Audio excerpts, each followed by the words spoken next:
RPF के ऊपर जो आरपीएफ ऑफिसर है उसको बता रहे हैं ये पागल था, ये मेंटली डिसेबल्ड था।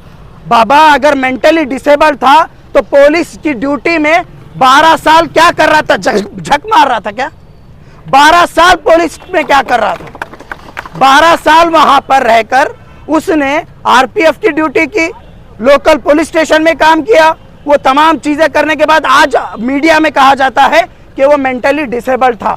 अगर वही चीज, बंदूक भी चलाने आता उसको, मेंटली डिसेबल्ड है लेकिन बंदूक भी चलाता और नाम पूछ पूछ कर गोली मारता, और उसके साथ साथ एक आदिवासी कांस्टेबल जो उन मुसलमानों की जान बचाने के लिए आगे आया उसको भी गोली मार रहा, उसको भी गोली मार रहा है। वो उस हमले को रोकना है, डरना नहीं है।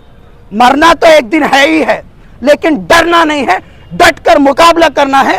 जिस दिन हम इस संघ परिवार का मुकाबला करेंगे ये लोग लगाकर भाग जाएंगे, ये हमें समझने की जरूरत है। हरियाणा के अंदर जो लगातार वहां पर मुसलमानों की दुकानों को, मकानों को, उनके प्रॉपर्टी को, कारोबार को, मस्जिदों को जो हमला किया जा रहा है, जो जलाया जा रहा है, वहां पर एक इमाम को, 19 साल के इमाम को वहां पर मार दिया गया पुलिस के सामने। पुलिस वहां पर खड़ी हुई थी, उसके सामने वहां पर एक इमाम को मारा गया। अब तक 5 लोगों की डेथ हुई है और सैकड़ों लोग आज भी हॉस्पिटल में जख्मी पड़े हुए। पार्लियामेंट के अंदर ये बैठकर बात कर रहे हैं, उसी पार्लियामेंट के अंदर मुसलमानों के बारे में चर्चा नहीं किया जा रहा।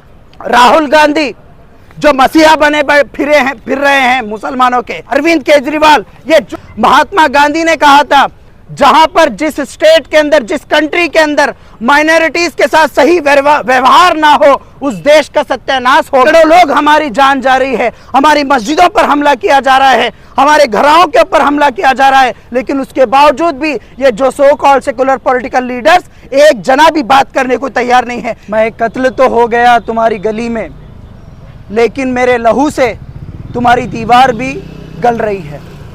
जिस तरीके से लगातार हम देख रहे हैं मुसलमानों पर, दलितों पर, क्रिश्चियनों पर जो लगातार जो हमले हो रहे हैं, मणिपुर के इशू के बारे में सब पूरी दुनिया जानती है और पूरा पार्लियामेंट जानता है, पूरा अपोजिशन पॉलिटिकल पार्टी इसके बारे में बात कर रहा है। इवन मीडिया भी, जो गोदी मीडिया जिसको हम कहते हैं, वो भी अब बात करना शुरू कर चुके हैं। लेकिन जो हरियाणा के अंदर जो लगातार वहां पर मुसलमानों की दुकानों को, मकानों को, उनके प्रॉपर्टी को, कारोबार को, मस्जिदों को जो हमला किया जा रहा है, जो जलाया जा रहा है, वहां पर एक इमाम को, 19 साल के इमाम को वहां पर मार दिया गया पुलिस के सामने। पुलिस वहां पर खड़ी हुई थी, उसके सामने वहां पर एक इमाम को मारा गया। अब तक 5 लोगों की डेथ हुई है और सैकड़ों लोग आज भी हॉस्पिटल में जख्मी पड़े हुए हैं। ये सब चीजें पुलिस के सामने हो रहा है। सरकार आंख खोलकर देख रही है, सरकार के नाक के नीचे हो रहा है ये सब कुछ हरियाणा के अंदर।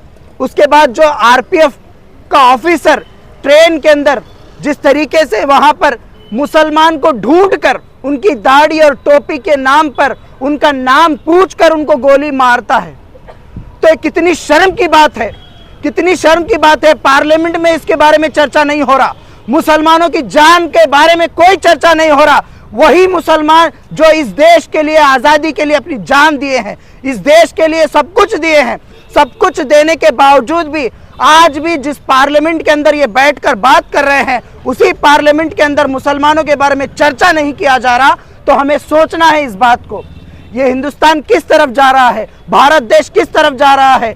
महात्मा गांधी ने कहा था जहां पर जिस स्टेट के अंदर, जिस कंट्री के अंदर माइनॉरिटीज के साथ सही व्यवहार ना हो उस देश का सत्यानाश होगा। मैं ये कहूंगा कि महात्मा गांधी ने जो कहा था आने वाले दिनों में अगर ये मोदी सरकार, अगर ये बीजेपी सरकार, अगर ये अपोजिशन पॉलिटिकल पार्टीज, अगर यहाँ पर मुसलमानों के साथ जो नाइंसाफी हो रही है, क्रिश्चियनों के साथ जो नाइंसाफी हो रही है, आदिवासियों के साथ जो नाइंसाफी हो रही है, अगर इसके लिए खामोश बैठेंगे तो ये देश को बचाने वाला कोई नहीं रहेगा, देश को बचाने वाला कोई नहीं रहेगा। देश को ये लोग ये देश की दीवारों को खोखला कर रहे हैं, देश की दीवारों को खोखला कर कर देश को बर्बाद करने की तरफ लेकर जा रहे हैं। इनको शर्म आना चाहिए। मैं यहाँ पर कहना चाहता हूँ कि आज opposition political parties, Rahul Gandhi जो मसीहा बने फिर रहे हैं मुसलमानों के, और भी जो अखिलेश यादव, अरविंद केजरीवाल, ये जो कोई भी so called secular political leaders है, अरविंद केजरीवाल के घर से कितनी दूर पर है सेक्टर 57 गुड़गांव, कितनी दूर पर है हरियाणा, कितनी दूर पर है राहुल गांधी के घर से हरियाणा, लेकिन आज तक अभी तक हरियाणा को ये लोग नहीं गए हैं, गुरुग्राम को ये लोग नहीं गए हैं, मेवात को ये लोग नहीं गए हैं। तो इसका मतलब क्या है? तो मुसलमानों की कोई औकात यहाँ पर नहीं रही, मुसलमानों की कोई वैल्यू नहीं रही। तो मुसलमानों को भी ये समझना है, अपना खुद का प्लेटफॉर्म मजबूत करना है। ये जो so called secular political parties हैं, अगर ये आपके घर के पास आए, निकालना है। ये हमारे बारे में बात करने वाले लोग नहीं है, ये हमारे बारे में लड़ने वाले लोग भी नहीं है। आज क्या होना था, अगर हमारी एक भी अगर जान के ऊपर हमला होता तो पूरा पार्लियामेंट ये लोग उठाकर खड़ा हो जाना चाहिए था।